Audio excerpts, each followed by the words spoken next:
With young talent, the first and the foremost thing is to identify the right person to deal with, to work for you. Amongst so many who come and want to do the job, it's about right attitude.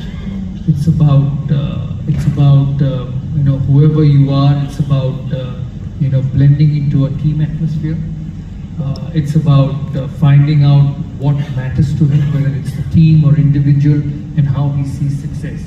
So when you hire individuals, you look at all these things. Yes, skill is very important. In business, education is important. Experience is important. But in sport, skill was very important. How skillful you are. And once you do that, once you hire individuals to perform and succeed for you, I firmly believe, and I say that to all leaders, all entrepreneurs, that you must give them a platform to succeed. I'm a huge believer in that. And every member of the squad I picked, every member of the team I decided that would take my team forward, I gave them an opportunity to succeed. You don't hire individuals to fail. You hire individuals to succeed. And as a leader, if you don't have that mindset, you will not be able to get the best out of individuals. I know there are replacements. I know if one doesn't, there will be someone. But if you have to get the best out of the one you hire, you take your time to hire, you take your time to find out who's the person who would deliver for you. But once you decide that, you allow that individual to succeed. Many a times in our world, because we are leaders, because we are owners, because we are captains, we feel it's my way or the highway. It is what I believe, it is what I decide, and it is what I think is probably the best way for the organization, for the team to be successful. But more number of times it's not. The best leaders in the world adapt, the best leaders in the world listen, and the best leaders in the world try to get the best out of individuals in whichever way they want to succeed. And I say that, you've heard Steve Jobs saying that you hire professionals to tell you what to do, and it's never the other way around. It's so relevant. It is so relevant in sports, it's so relevant in business, that you give young individuals the opportunity to succeed by giving them that freedom. And sometimes they think better than you. And sometimes they show you the path which you never would have walked in your professional career. You may have been successful, you may have made a lot of money, you may have made a lot of name, but sometimes young individuals actually show you a different path which actually takes the organization or makes a team better. And I think that's very important. You cannot have the ego of whatever I do is right. It's about acceptance, and it's about letting individuals to perform. And once you allow individuals to deliver, once you allow individuals to perform, it's also very important as a leader to take the fear factor of it, the fear of failure. Because all of us fail. All of us want to succeed, and many of us fail. I meet so many people around the world, Joe, because of my job, because of what I do, and many people tell me that, look, the Ambanis are so rich, look, the Jindals are so rich, look, the Tatas are so rich, and I keep listening, and I think, and ultimately I tell them, it's not that they're rich. But look at the way they have worked hard to be there. I know many of them personally, and their friends, because of sport, because of their interest in sport. I sometimes ask them that, how do you sleep with so much debt? How do you go to bed in the night thinking that you have to pay somebody 70,000 crores? You have to pay somebody 1 lakh crores. How do you sleep with that? He said, this is part of our system. And we have that belief, we have that work ethic, we have the system, we grow that big because so that we can keep repaying and still keep getting forward and keep becoming big. So I tell everyone, don't just look at what's in the bank, but look what they did and the path they followed to become so good. And I think that's very, very important. It's not about the end result, it's about the process you follow. So I firmly believe in that. Once you take individuals into your system, you take the fear factor away. When I became captain, I had a lot of young players in the side who were very good. We had pressures from the media, we had pressures of performance, We had pressures from everyone. You walked out on the streets, a Tendulkar was expected to get 100, a Dravid was expected to get 100. You played Pakistan, the room service guy walked in your room and said, as they keep giving you food, they say, boss kal jeetna hai. Pakistan ko harana hai, Australia ko harana hai. So you had to live with that. Yeah. You walked out on the streets, and if you had a bad game, people will tell you in the years, you were not playing well enough. So you had to live with that. And as a captain, you had to take that fear factor away from young players. Give them a dressing room, a culture to succeed, where there is no fear, where there is nothing else to worry except performance. And I think that's very important in success. It's quite relevant to Innoverve, because do you know that I found out that there's a WhatsApp group in Innoverve called Rising Stars. So all the young talent called us the fading stars, and they're the rising stars, and sort of joke about how they'll be the future of Innoverve. But I must ask, there must have been, call it senior or experienced talent, or I don't know, maybe even egos that found some of that change hard. Was there any of how you managed different characters as well, not just the young talent? But you have to manage different characters in India because we are such a vast country. I had players from the east, from the west, from the north, from the south. They spoke different languages. Their food habits were different. Their cultures were different, and they were playing for one team, India. And I think that itself was a challenge. I remember we had to transform Javagal Srinath into a non-vegetarian because he was bowling fast. And the first message to him was, you need to eat meat to bowl quick. And he came from southern part of India, having idli and sambar and dosa, and he was bowling quick. So there were different people with different cultures and different mindsets. and I've said this before many a number of times. The best leaders in the world accept how they are, and still try and get the best. We had individuals in the team with contrasting characters, contrasting styles, contrasting way of approaching a game, contrasting ways of approaching a particular situation. And I'm sure in Innoverve or any company, any organization, it's the same, because an organization is built with different individuals who have different mindsets, different characters, different way of dealing with things, whether it's pressure, whether it's job, or whether it's when you give them a responsibility. I've said, there was one player in my team who was absolutely disciplined, spick and span. And you ask him how he would prepare a test match, he would say that, I'll be in bed by 10 o'clock, I'm up at 6:30 in the morning, I'll be at the breakfast table at 7. I'll eat eggs, I'll eat fruits, I'll have a cup of coffee at 7:45, I'll be on the coach ready to go to the ground.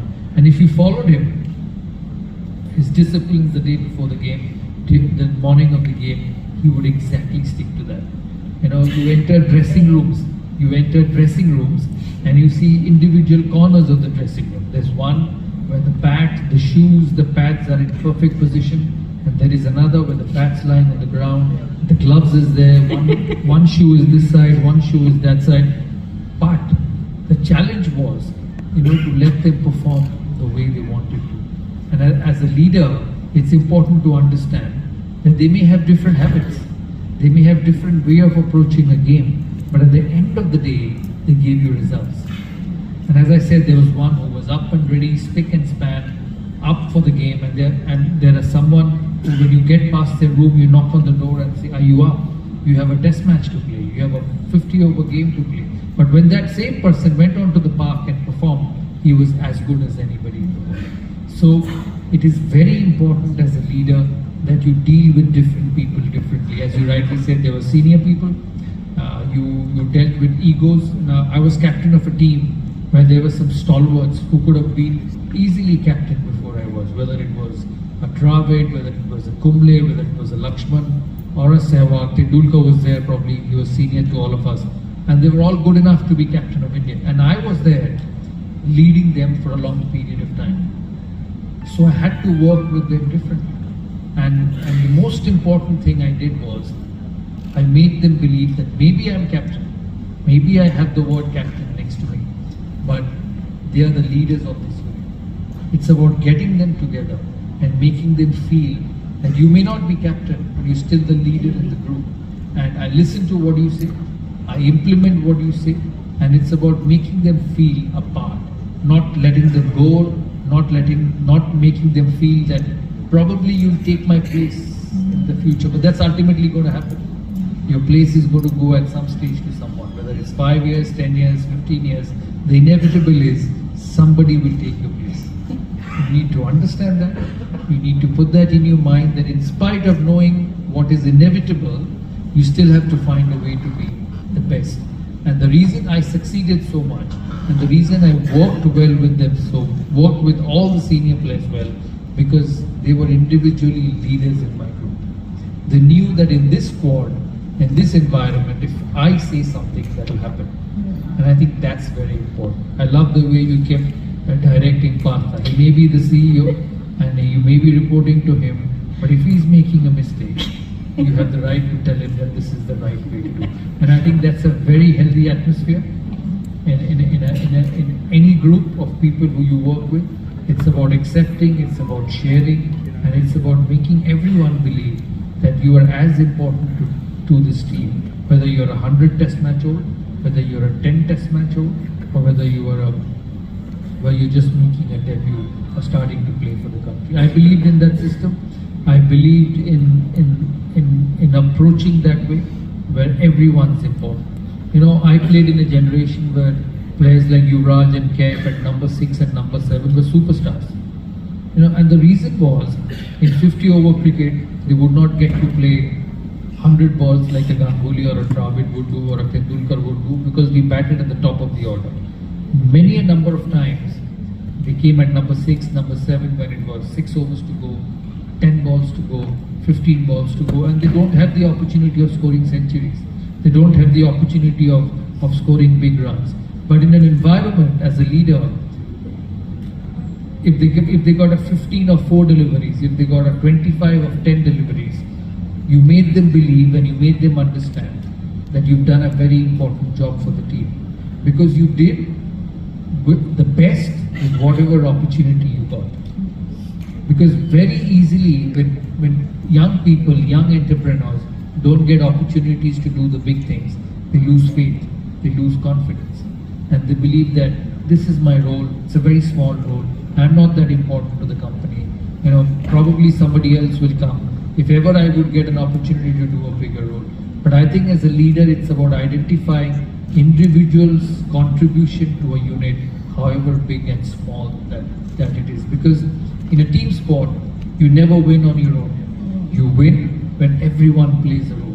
It's about a catch on the boundary, like Surya Kumar did in the World Cup final this time. Although India would have still won, I believe, because the game had gone too far away from South Africa.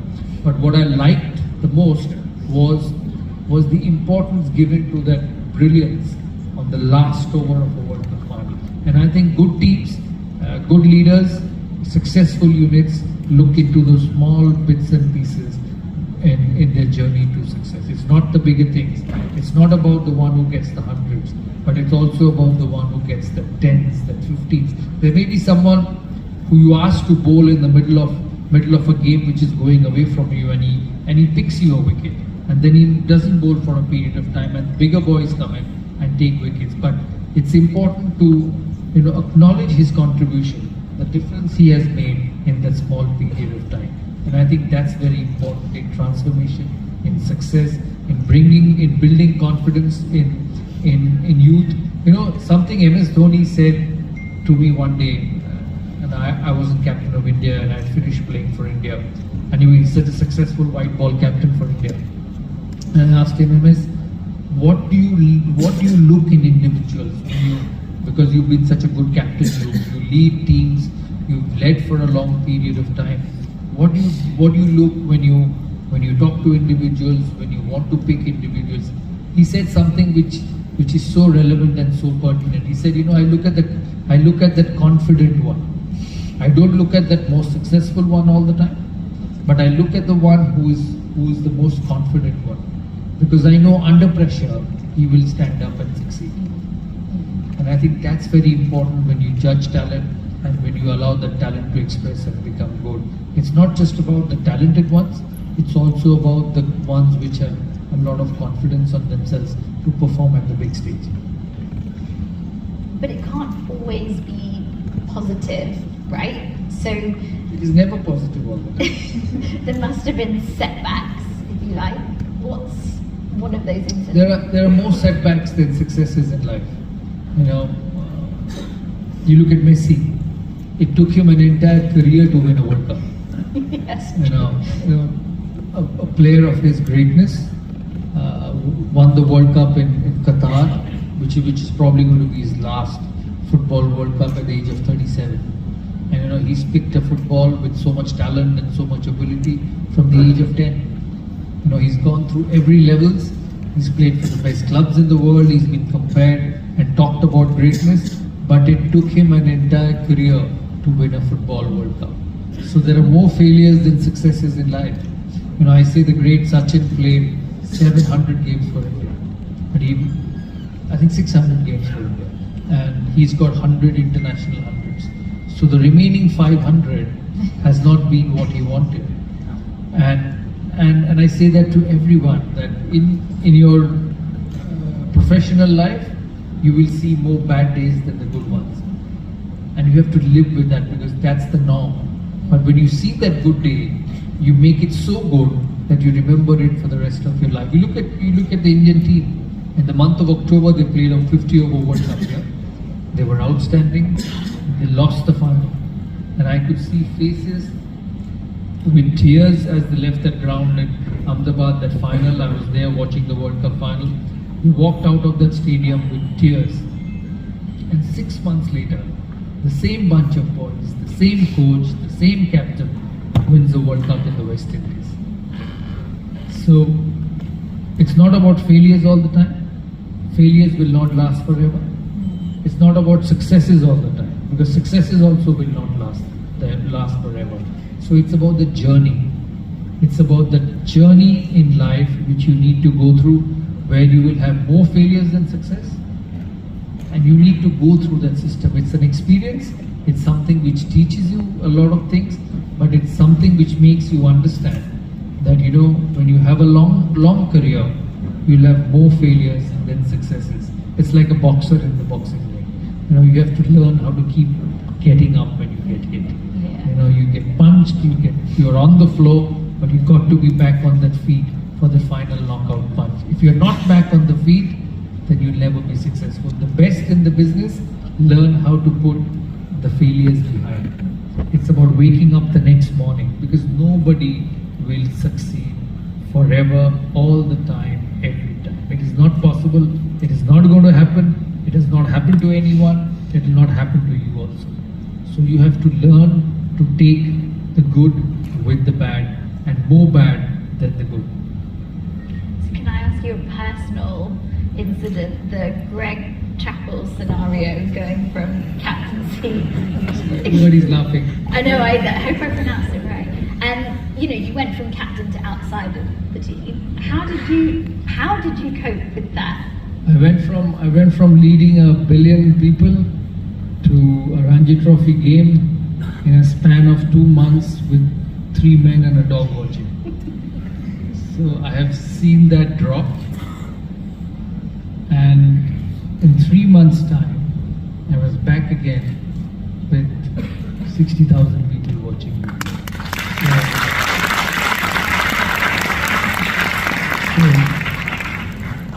And for me, what this sport has done is it has taught me life.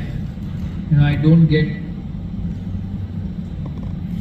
saddened, I don't get depressed, or I don't get affected by things which happen around me. And this sport has taught me, because you know, when I came out of the dressing room and walked into the ground, it was just me. You know, you can have your coaches, you can have your family, you can have anybody you want, but they're all outside.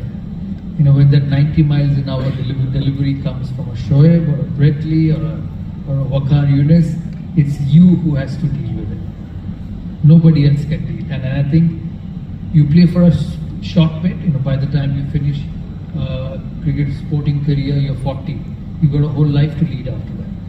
You've just completed 40% of your life, 50% of your life, and you still have a life to lead after that. And I think that teaches you a lot, is to take risks, is to be firm when you decide in doing something. It teaches you about going up, going down, handling failures, handling successes, handling criticism. It's a full circle which I've gone through. And I think the Great Chapel era had taught me a lot of things. I was captain before that for 7 years. I played for 10 years non-stop without even thinking of being left out. I never knew from 1996 till 2006 when it happened what being left out of the national team was. Indian cricket for a period of 7 years meant Sourav Ganguly. So I've seen that. And then I was captain in September, dropped in October, and didn't play till February.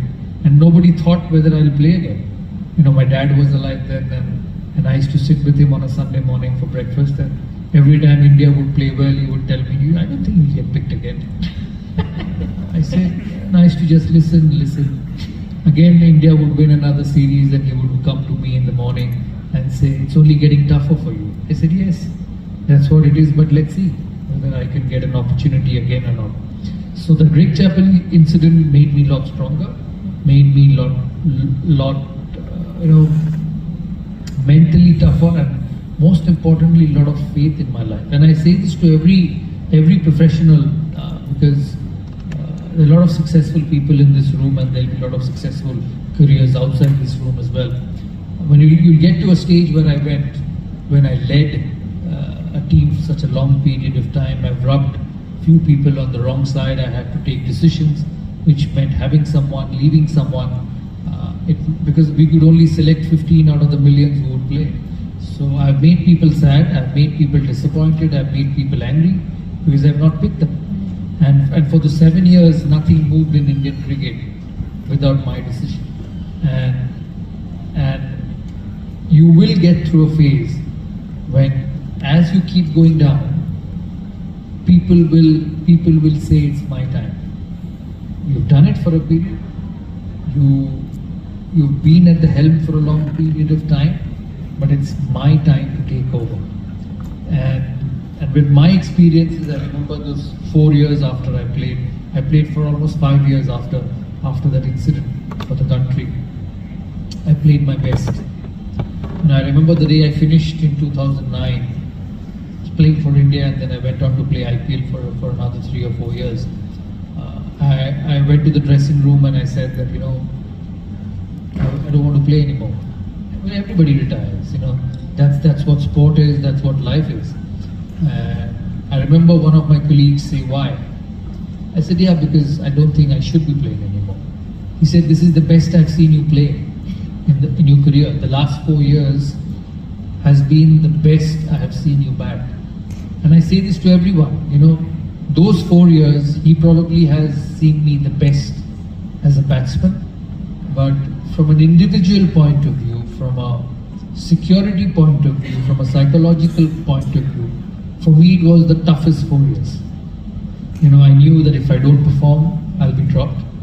I did not know whether I would be picked for the next series. I know that if I slip 2 test matches, I may not play the third. But before that 10 years, I never bothered.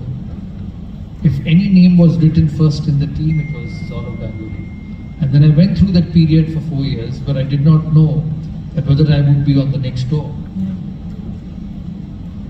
But when I finished, my colleague telling me that this is the best I've seen you bat is a testimony for all of you that, sometimes when things don't go your way, sometimes when the chips are down, sometimes when people lose faith in you, and that will happen.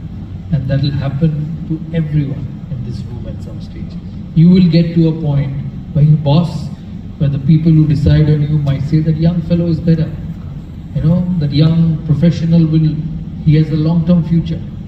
He'll serve the organization for a longer period of time.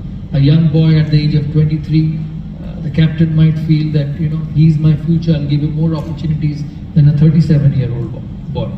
But when things don't go your way, and when people don't have faith in you, sometimes you're at your best.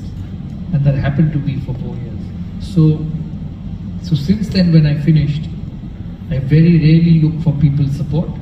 I very rarely look for people's sympathy. And when you give me a job, I'll do it because I have faith in me. When you give me a job, I'll deliver to the best, because I don't need people to tell me good, bad or ugly. My job, the way I do it, will decide whether I'm good, bad or not good enough. And I think the reason I played well those 4 years, because I knew that I'm on trial every 2 games of a series, and I had to give my best. I had no other option. And I think it's a learning curve for all of you. When your boss puts the gun on your neck and says that you have no other option, you sometimes actually realize how good you are. And I did that for those 4 years. We all look for a shoulder. We all look somebody to guide us. We all look somebody to help. All look somebody to say when you're not performing, hey, you're tremendous. You've got so much ability, you will perform.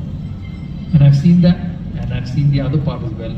When I played at my best, knowing that every game is a trial for me. So I say that to all of you, that when people lose faith in you, people don't have faith in you, you sometimes realize your biggest potential. And it's never actually over till you actually believe it's over. I remember getting into the nets. I remember going back to South Africa in 2007, going back to South Africa that morning in Potchefstroom on a green wicket, absolute green, and India were 15 for 5. 15 for 5 against the 4 best fast bowlers in the world. And I got a 90 in that game. And India won by an innings. We got 300 and we beat the opposition by an innings and 15 runs. How difficult that wicket was. And I say that to every individual, every time I meet, never lose the fire within you. The surroundings might change, the influences might change, but you will always be successful if you believe you will be successful. And that's in your hands. That's in nobody's hands. Not your parents, not your wife, not your coach, not your teammates. It's in you. It's that belief in you which decides whether you're going to be successful or whether you're not going to be successful. And sometimes a shake-up is good. Sometimes a shake-up is very important. We are always happy being in a system where everyone says, oh, everything's fine. Everything's happening good. You're scoring runs. The business is good. The money is coming in. The profits are good. But sometimes to go to the next level, that shake-up is very important. As you spoke about transformation, as you spoke about innovation, as you spoke about taking risks, I think that is very important in a professional culture. That you should be ready for the shake-up, you should be ready to do new things, and you should be ready for failure, because there's no guarantee for anything. So you have to make difficult decisions, and often ones that aren't popular, I guess. And there was an incident with Tendulkar when you had a declaration where you gave up the game when he was close to scoring 200, I think. I wasn't captain that game, actually. Luckily, I got saved. He's a very dear friend, and I didn't have to take that decision. So when there are difficult decisions? Yeah, there are difficult decisions, and you have to deal with it. That's why you're captain. That's why you have been given the job to lead. That's why you've been given the job to be the head of the organization. And a lot of people don't like it. That's why a lot of people don't want to be leaders, because they don't want to be on the wrong side of people. They don't want to take decisions which might hurt someone. But then that's the part of the job. The only thing I thought when I was made captain of India, and I say that to everyone, that every night I went to bed and I put my head on the pillow with my mind working and thinking of how things can be different. The only thing I said to myself at the time when I put my head on the pillow is that you've been given a job to lead India. You've been given a job to make this team successful.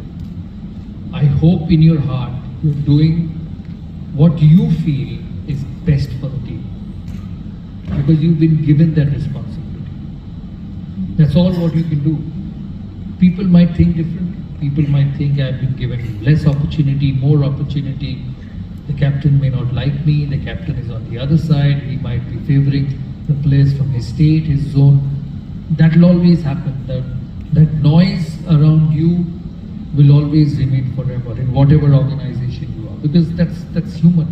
That's human mind, that's human mentality. The noise will keep happening. But as long as the noise within you knows that whatever you're doing is in the best interest and to the best of your ability, and you're doing what you feel at that particular moment or day is best for the team, because you've been given that responsibility. Today, as a very important member of Innoverve, you'll have to take decisions. You'll have to decide on clients, you'll have to reject clients, you'll have to accept clients, you'll have to give them the system you want, and it may not work all the time. Sometimes you'll do well, sometimes you will not do well, but at the end of the day, when you get back home after work, you must be able to tell yourself that I did in my mind what is best for the organization. Thank you. I think we're coming to the end now of the session. I have one more question, if that's okay. Yes. Obviously, Calcutta has a special place in your heart, and you've heard about what an amazing opportunity Innoverve has here. Just what would your advice be to us at Innoverve, myself, how we can really make something special happen here? Calcutta is the best place for me. I travel around the world. I have seen the best places, the best countries, but there is nothing better than coming back to Calcutta. I've grown up here, born here, spent all my life here, friends here, family here. There's so much in this city. For Innoverve, I'm so happy that we have so much footprint here. Obviously, it comes down from Partha, the other members of Innoverve who are a part of, who've been born and brought up in Calcutta, although they've left the city for a long period. It's coming back to your own state. This state has enormous talent. The talent needs opportunity. And I think as Innoverve, you're in a position to do that. With your technological brilliance, with the ACP support you provide, with the artificial intelligence opportunities you provide, you're going to give a lot of young, talented professionals from this part of the world an opportunity to succeed and take your company forward. We hear that a lot of students, professionals leave and go away to get jobs and work. And as Partha said, that you will employ 150 individuals in this city to take the company forward, which is so good to hear. And I think what you do best, along with along with giving solutions to corporates, you give opportunity to youth. And I think that's very, very important, and that's very, very special. Yeah, we're very excited about that.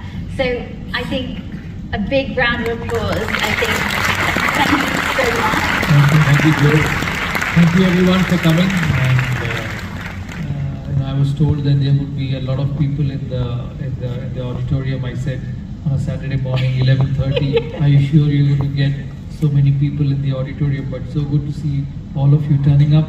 I hope you've enjoyed the session. There's lots more to follow after this, and I wish Innoverve all the very best. Anything new and anything to start is something very exciting. Yeah. You may have worked in so many companies. Joe has been with PwC, Partha has been with PwC. Anindo worked 25 years with IBM, if I'm correct. So you all have experience. You all have done so much good to so many companies, but starting the new one is always exciting, and it's that nervousness which is important. I always say in sport, in life, that being nervous is good. Being nervous means you care. You care, and I think it's a great opportunity to create something on your own. It's very easy to walk into a successful unit. It's very easy to walk into IBM's, PwC's, the other successful companies around the world. But 5 years down the line, when you'll see that you've created something which is successful, there is nothing better than that. So wish you all the very best. Wish you keep traveling the world. Just wish Partha does not forget his purse in various countries and various hotels around the world. He does that. There's a story where Sana had to bring Partha's like wallet back from the So US. make sure he doesn't keep losing his purse in hotels around the world. That might be a bit costly. But my sincere good wishes to all of you. Hope you have a great time together. Hope you keep having fun. I know you work in different places in London, and I wish you give many opportunities to the youth of this state as well. Thank you. Thank you.